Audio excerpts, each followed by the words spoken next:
जय Hind friends. Post Maurya period या कहेंगे सेकेंड अर्बनाइजेशन का पीक या प्रमोशन या एक्सपेंशन, उसके एक्सपेंड होने का हमें इस बात से ही पता चल जाता है कि बाहर से इन्वेडर आए, बाहर से लोग आए और उन्होंने टेक ओवर करा, राज भी करा। इंडो ग्रीक्स के बारे में हम पहले बात कर चुके हैं। इंडो ग्रीक्स और शाक्स के बारे में आप वो लेक्चर पहले देख लें। उसके बिना अगर आप इसको देख रहे हो तो कंटिन्यूटी ब्रेक होगी और आपको अच्छे से पता नहीं चलेगा। नेक्स्ट है पार्थियंस। पार्थियंस ने टेक ओवर करा, लेकिन उतना नहीं जितना शाक्स कर पाए। शाक्स ने 4 सेंचुरीज तक अपने साम्राज्य को बनाए रखा, पार्थियंस उतना नहीं कर पाए। ये बोला जाता है कि मुस्लिम्स आए या इस्लाम के नाम पर जो टेक ओवर करा गया, आक्रमण करे गए, ये मुसलमान नहीं थे। Greeks, Indo Greek, sacks, Kushans, तो ये लोग मुसलमान नहीं थे। इंडिया की का हिस्ट्री है कि वो आक्रमण झेलता आया हुआ है। अगर वो एरिया जो आज की डेट में पाकिस्तान बन गया है, अगर वो पाकिस्तान नहीं बना होता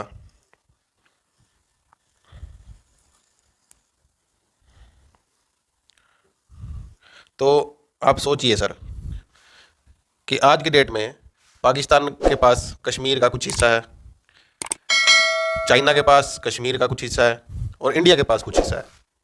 तो पीओके, अक्साई चीन और इंडिया डिस्प्यूटेड लैंड है, हमको पता ही है। अब एक कुछ इस तरीके से ये पाकिस्तान हो गया और अफगानिस्तान, और इसके इधर आपका वही ईरान, जॉर्डन, इजिप्ट, तुर्की, यूरोप। आप कुछ यहाँ हो गया यूरोप और वही जॉर्डन, तुर्की, सऊदी अरेबिया, यूएई, जितने भी, इराक, ईरान। सो अगर ये रूट और ये चाइना, अगर ये रूट जिसको सिल्क रूट हम पिछले कुछ लेक्चर में बताते रहे, जो एक्चुअल में ही सिल्क रूट था और आज भी है, लेकिन क्योंकि अफगानिस्तान में अमेरिका ने डिस्टर्बेंस रखी तो इसलिए ये सिल्क रूट सक्सेसफुल नहीं हुआ। अब वो चला गया, अब हालात चेंज हो रहे हैं, बदल रहे हैं। आसपास के जो देश हैं उसको कैप्चर करने के लिए, डोमिनेट करने के लिए, कुछ ना कुछ करने के लिए सब लगे हुए हैं कि इंडिया चाहता है कि उसका भी कुछ रोल हो, चाइना चाहता है उसका रोल हो।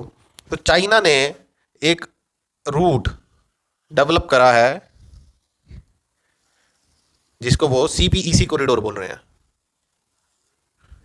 सीपीईसी कॉरिडोर क्यों? They want to dominate this silk road.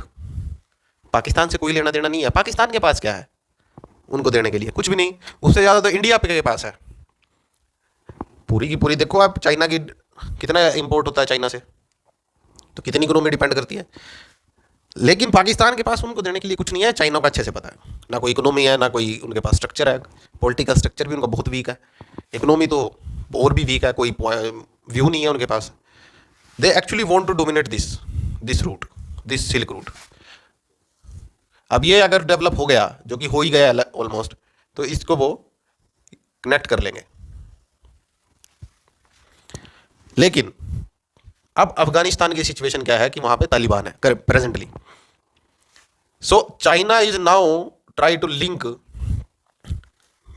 Build the link with this Taliban. और जो दुनिया में या मीडिया पे आप देखते हो कि तालिबान आ गया और ये हो गया और इसको तो ये तो आतंकवादी है और इसको कोई सपोर्ट नहीं करेगा, ऐसा नहीं है सर, ऐसा है ही नहीं। जब तक ये रूट इस अफगानिस्तान से पास होकर जाएगा तो उसको चाइना सपोर्ट जरूर करेगा, और चाइना सपोर्ट करेगा तो इंडिया भी मजबूरी में करना पड़ेगा। और सपोज हम उसमें नहीं जाते राइट और रॉन्ग में कि वहां पे जो हो रहा है वो सही है नहीं, हम बात करेंगे इकोनॉमिक पॉइंट ऑफ व्यू से। हम बोलते हैं कि तालिबान का झुकाव इंडिया की तरफ हो जाए, कोई भी रीज़न हो। सपोज गेहूं का ही रीज़न है, गेहूं वहाँ, क्योंकि वहाँ खेती नहीं होती और इंडिया के पास गेहूं का भंडार है। तो गेहूं अगर इंडिया दे और तालिबान की जिस तरीके का स्ट्रक्चर है और वो पाकिस्तान को फोर्स करे, तो एक, अगर जो इस हिसाब का स्ट्रक्चर है तो एक रूट डेवलप हो सकता है। लेकिन ये एक इमेजिनेशन है जिस पे हम बात कर रहे हैं, लेकिन सपोज ऐसा हो, so this route can connect to this, और जब यह रूट इतना कनेक्ट हो जाएगा तो who is the dominator here, who is the controller of this silk route? Three country, India, Pakistan and Afghanistan. लेकिन इसकी पॉसिबिलिटी बहुत कम है, बहुत रिस्ट्रिक्शंस हैं, क्योंकि अभी तालिबान को यूएन से कोई ऑथेंटिकेशन नहीं मिला, अभी भी वो एक टेररिस्ट लिस्ट में है। इसी वजह से कि पाकिस्तान और इंडिया इकट्ठे ना हो, तो अमेरिका, यूएसए इसको फंड करता है। इससे पहले यूके करता था। क्यों? ताकि इस टुकड़े में हमेशा डिस्प्यूट बना रहे। आप देखो, टेररिस्ट अब इसी शेडिड टुकड़े से टेररिस्ट एंटर होते हैं, और सबसे ज़्यादा गोलीबारी यहीं होती है। यू कैन से this is Rajasthan border movie, Sunny Deol देखी होगी आपने। पंजाब परेड होती है, टीवी पे आती है हर 15 अगस्त को, अटारी अटारी बॉर्डर, अटारी बॉर्डर, पुंज, उरी, गिलगिट बाल्टिस्तान। तो इस ये रूट उस टाइम भी उतना ही इंपॉर्टेंट था जितना ये आज की डेट में रखता है। अगर ये कनेक्शन बन जाए तो इंडिया बहुत स्पीडली राइज करेगा, क्योंकि इंडिया के पास हर तरीके का रिसोर्स है।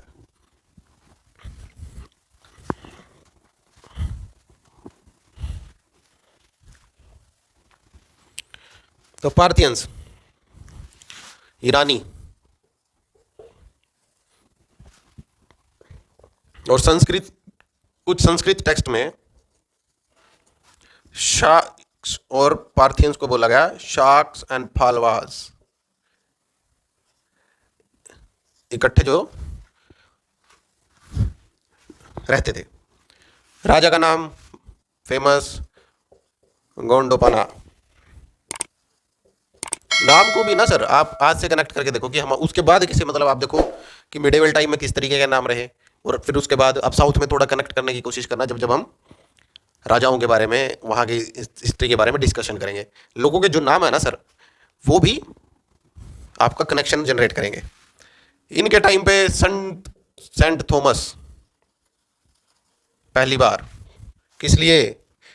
क्रिश्चियनिटी के लिए, क्रिश्चियनिटी के प्रमोशन के लिए इंडिया आए पहली बार। Next dynasty, and you can say the bigger one also, Kushans. Kushans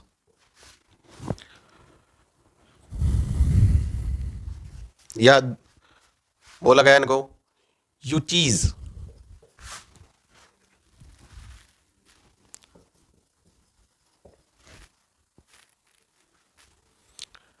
टोचारियन,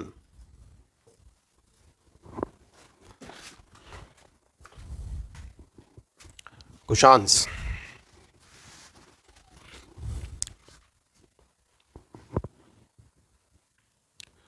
अगर वो इलाका देखो, एटलस ओपन करो सर, एटलस नहीं है तो आप मैप पे देखो कौन सा इलाका, ताजिकिस्तान, तुर्कमेनिस्तान, कजाकिस्तान, वहां पर क्या था? The lack of agriculture. And what is a economy at the time of 6th century BC? Agriculture. What is the base? Agriculture. What is the base of economy? What is the base of economy today? Agriculture in India. Agriculture. Today, what is the contribution of agriculture? Near about 17% out of 100. So what are you thinking? Weak agriculture, weak economy. याद रख लेना इसको sir. India में जितना agriculture आपका कमजोर होगा, आप दुबई में जाओ, सऊदी अरेबिया में जाओ, अरब में जाओ, तो क्या मिलेगा आपको? इकोनॉमी क्या है? Agriculture? No. Oil, oil based economy. Why they are shifting to IT sector, tourism sector? Why? Because and solar energy investment. Why? Because they realized, उनको पता चल गया कि दुनिया अब व्हीकल्स पर बैटरीज पे काम कर रही हैं, बैटरीज इंट्रोडक्शन कर रही है, इलेक्ट्रिक पावर, और इलेक्ट्रिक पावर को ऑयल की ज़रूरत है नहीं। तो अगर आप सोचो कि इंडस्ट्री के अलावा या इंडस्ट्री हैवी व्हीकल्स के अलावा जो डेली व्हीकल्स हैं, जो लोग कार, मोटरसाइकिल, ये सब शिफ्ट हो जाएंगे तो कितना ट्रांसपोर्ट पर ऑयल की डिपेंडेंसी कम हो जाएगी। तो अरब की जो इकोनॉमी है उसके साथ क्या होगा, तो इसलिए वो शिफ्ट कर रहे हैं। उनको पता चल गया कि हाँ ये हो रहा है और अगले 10, 12, 15 साल में 2030-35 तक फुल फ्लैश हो जाएगा। उसके बाद दे आर प्लानिंग। तो कुशांस का मूवमेंट हुआ, एक ही रीज़न था, इकोनॉमी। और नोमैडिक ट्राइब्स, क्या कौन थे?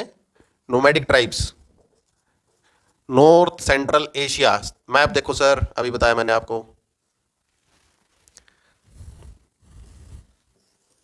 River Oxus to river Ganga, spread of Kushans. Khurasan, medieval time में बहुत सुनेंगे, खुरासान बहुत सुनने में आएगा। टू वाराणसी, क्यों? अभी बताया सर, सिल्क रूट। बुक्स को ध्यान से पढ़ो सर, ऐसे मत पढ़ो। मैं पहले भी बोल चुका हूं कि अगर आप जो लिखा है किताब में सिर्फ उसको याद करोगे तो कोई फायदा नहीं होना। उसके पीछे क्या है उसको देखो। यू कैन सी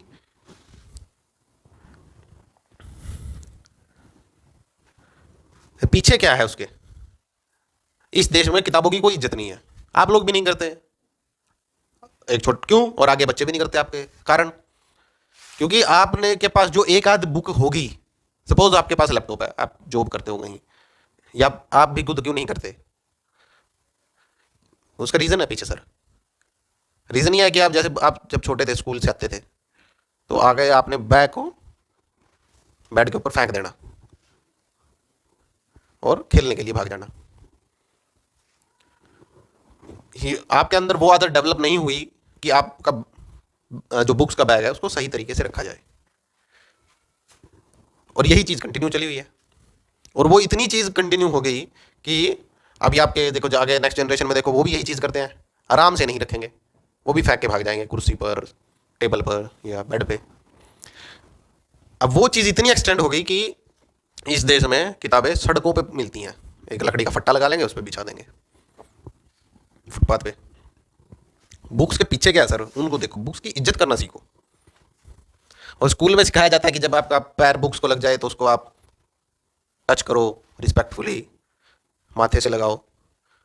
लेकिन वो चीज़ है, लेकिन उसके पीछे की कहानी, उसको पीछे तक लेके जाओगे तो क्या होगा, जब वो टच करना बुक्स को, अगर आपने मान लो आपका पैर टच हो गया तो स्कूल में सिखाया गया कि आपको टच करना है, रिस्पेक्ट पे करनी है। लेकिन उसके पीछे की यही चीज़ है कि आप घर जाएं, आप अपना बुक्स को सही तरीके से रिस्पेक्टफुली रखें, रैक में रखें, कहीं टेबल, अपने स्टडी टेबल पे रखें, रिस्पेक्टफुली रखें, फेंके मत। लेकिन इस देश में तो किताबों की कोई इज्जत ही नहीं है। पान बेच वो मुंह में पान चबा रहा है और फट्टे पे सड़कों पे किताबें पड़ी हुई हैं। कोई आएगा तो उसी पे थूक जाएगा, वो बेचारा उसको साफ करके फिर रख देगा। Pay some respect to books. Kushans ने बख्तारिया, फिर गंधारा, और फिर गंगा द्वाब कैप्चर कर। और ये सब से क्या हुआ इन सब से? सेकेंड अर्बनाइजेशन का प्रमोशन। और सेकेंड अर्बनाइजेशन में सब कुछ आ जाता है, क्या? इकोनॉमी, पॉलिटी और आपका सोसाइटी, कल्चर।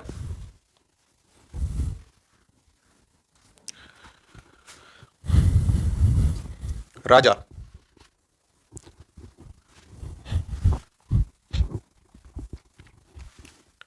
डायग्राम्स बनाओ सर, बिना डायग्राम के आप कुछ नहीं कर सकते। एक फैमिली थी, Kadphises, Kadphises one, copper coin, और Kadphises second large gold coin, large gold coin. Next Kanishka, the famous one. Reason we will discuss here.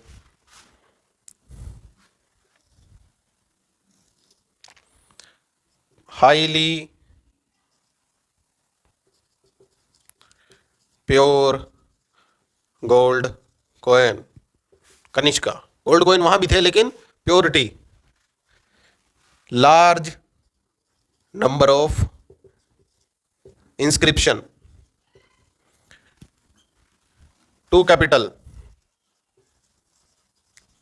एक पेशावर, दूसरी मथुरा। पेशावर क्यों?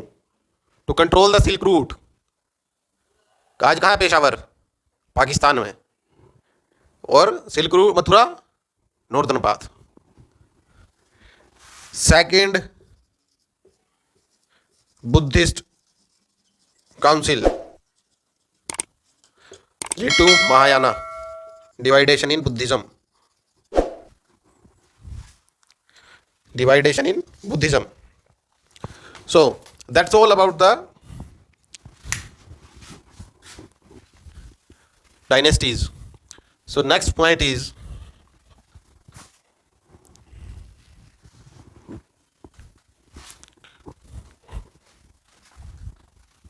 impact of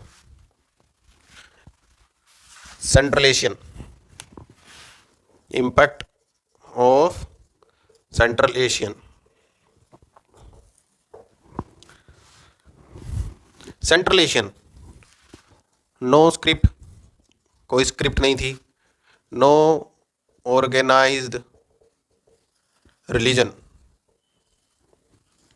धर्म नहीं था, ऑर्गेनाइज्ड नहीं था। धर्म होगा लेकिन ऑर्गेनाइज्ड नहीं था। जैसे वैदिक के टाइम पे था ऑर्गेनाइज्ड। कैसे? आपका धर्म था, उसके बाद एक कल्चर था रहने का, संघ समिति, उसके बाद varna system, dividation on the basis of work but with equality, dividation in the groups but in equality. तो गिल्ड सिस्टम जो डेवलप हुआ बाद में, वो वर्ण सिस्टम पे ही डेवलप हुआ। बाद में फिर वो उसमें और बाइफर्केशन हो गई, तो फिर गिल्ड्स बनने शुरू हो गए। पहले वर्ण सिस्टम था, वर्ण system 4 part, you already know about this. अब इसमें फिर बाइफर्केशन, इसके अंदर भी बाइफर्केशन, इसके अंदर भी बाइफर्केशन। तो देयर स्टार्ट विद गिल्ड।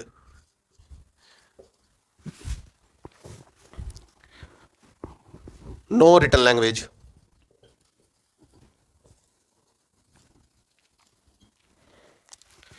और जैसे ही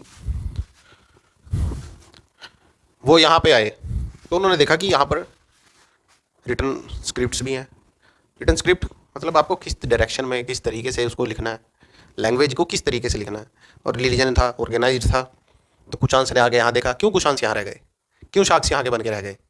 रीज़न सर, तीनों रीज़न, द बिग रीज़न, बड़े रीज़न, भारी भरकम रीज़न। आपने कभी सोचा नहीं हुआ कि क्यों इतने लोगों ने गीता को ट्रांसलेट करा, वेदों को ट्रांसलेट करा? क्या कारण था अलग अलग लैंग्वेज में ट्रांसलेट करने का? स्प्रेड? नो सर, स्प्रेड कौन करेगा सर? आपको लगता है कि वो स्प्रेड था? स्प्रेड नहीं, उसके पीछे था कि इसको पढ़ो और इसमें देखो कितनी क्या क्या लिखा हुआ है, नॉलेज, ज्ञान।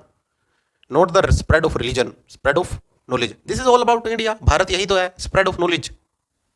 भारत मतलब ज्ञान, ज्ञान का विस्तार, जितना बांटोगे उतना बढ़ेगा। This is Bharat. तो ये जो गीता का ट्रांसलेशन, वेदों का ट्रांसलेशन उर्दू में, अरबी में, इंग्लिश में, ये सब उस ज्ञान का फैलाव है। Structure and pottery. अब जब भी कोई बाहर से आएगा तो वो अपना कल्चर भी लेकर आएगा, कैरी करेगा। सपोज आपके पड़ोस में आके कोई ब्रिटिश रहने लग जाए, तो उसके कपड़े कैसे होंगे और आपके कपड़े डिफरेंट, वो अलग कल्चर से आया है और आप अलग कल्चर से हो। आप शहर में रहते हो और आपके पास कोई गांव का आके रहने लग जाए पड़ोस में, उसके रहना पहनना खाना आपसे अलग होगा, और vice versa, reason culture, but stuck same. अब इन सब ने आके ये 3 चीज़ें तो यहाँ से सीखी, लेकिन उनके पास अपना स्ट्रक्चर था।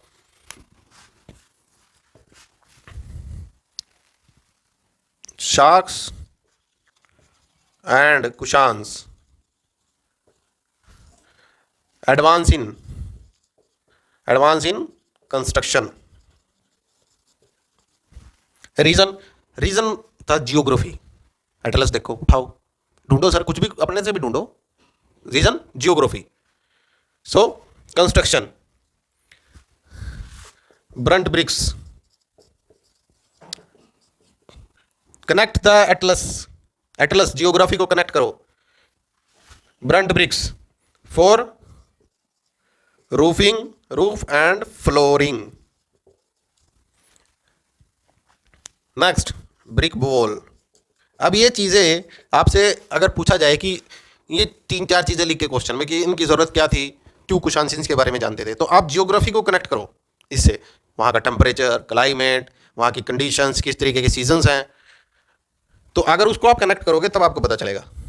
आप देखो, आप हिमाचल में जाओगे, शिमला में जाओगे, तो आपको सब रूप जीआई शीट की मिलेंगी इस तरीके से। रीजन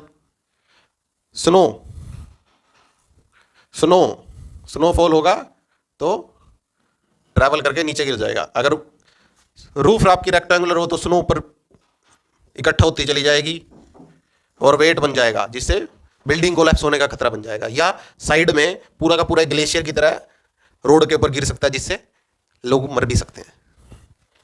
सो ब्रिक वॉल। नेक्स्ट, और क्या था? टाइल्स, सुर्खी। ये कोई बाहर से नहीं आई, टाइल्स और सुर्खी बाहर से नहीं आई, इंडिया में ही थी, लेकिन उन्होंने इसका यूज करा। Second, pottery, redware. Next, pottery कैसी? प्लेन और पॉलिश्ड विथ थिन फैब्रिक। और red pottery is widely used in Central Asia. So economic development leads to ये शोइंग मटेरियल डेवलपमेंट। जितना पैसा होगा लाइफ उतनी मटेरियलिस्टिक होती चली जाएगी। आज देखो पैसा हो गया तो लोग क्या करते हैं, यूज कर रहे हैं एसी का विद रिमोट। पहले क्या था? कूलर। कैसे? खड़े होके जाना और उसको रोटेट करना स्विच को। आजकल फैन रिमोट से कंट्रोल, सेंसर, आप रूम में जाओगे तो सेंस करेगा, लाइट ऑन हो जाएगी। Alexa is one of that example. Next,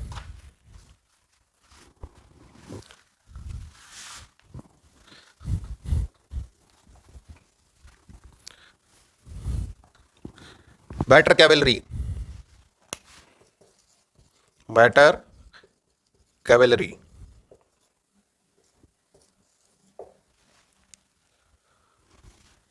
घोड़े बहुत पसंद थे इन लोगों को, और टेराकोटा फिगर्स पे भी हॉर्समैनशिप, मतलब उनकी फिगर्स मिलती हैं टेराकोटा की। टेराकोटा। और क्या इंट्रोड्यूस करा इन्होंने? टर्बन, ट्राउजर और boot. Connect geography, connect. Long coat नीचे तक, टर्निक। एटलस ओपन करो और चीजों को कनेक्ट करो, जल्दी याद हो जाएंगी। Next point, trade and agriculture.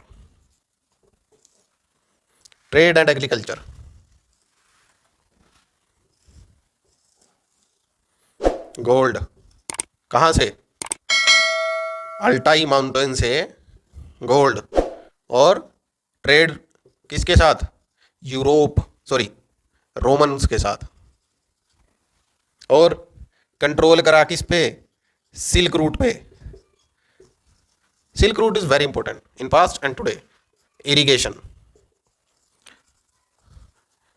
Repair of lakes and dams, construction.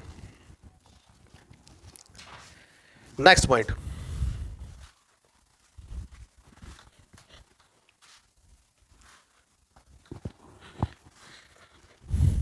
Polity.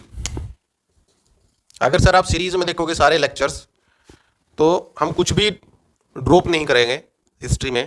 तो मेरी रिक्वेस्ट है कि अगर आप देख रहे हैं तो प्लीज़ कंटिन्यूटी में देखें। सो पॉलिटी क्या था? स्टेट सिस्टम बन चुका था पहले ही, बना बनाया मिला सब कुछ। और मौर्यंस का डाउनफॉल। बेनिफिट क्यों मिले इनको? स्मॉल स्टेट राइज, और स्मॉल स्टेट लेड टू कहाँ? Feudatory system. Means feudatory system means decentralisation of power.